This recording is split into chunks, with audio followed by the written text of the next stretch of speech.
Pourquoi est-ce que des personnes qui consomment plus de fruits et légumes pendant 2-3 semaines constatent une amélioration dans leur humeur? Voici la réponse. Ce qui se passe dans notre intestin a une influence sur notre mental, et vice-versa.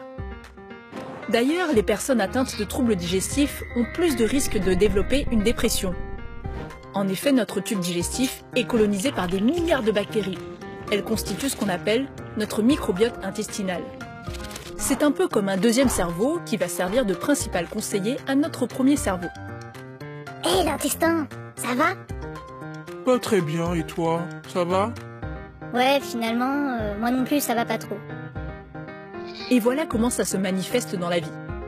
L'équipe du professeur canadien Stephen Collins a isolé 2 groupes de souris. Un groupe de souris aventureuses et un groupe de souris peureuses. En transplantant le microbiote du premier groupe sur le deuxième, et vice-versa, l'équipe remarque que les comportements se sont totalement inversés. De leur côté, des chercheurs irlandais ont montré que les bactéries intestinales régulaient les taux de sérotonine et de GABA, 2 neurotransmetteurs intervenant dans le rôle de l'humeur. Et si on est déprimé, comment on fait? Les chercheurs irlandais proposent d'utiliser des probiotiques, compléments alimentaires à base de bactéries, à la place d'antidépresseurs. L'alimentation a aussi une influence importante sur la qualité du microbiote.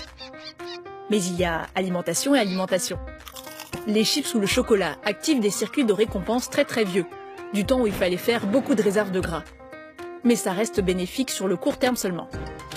Le régime méditerranéen, riche en fruits, légumes et oméga 3, est lui bénéfique sur le long terme.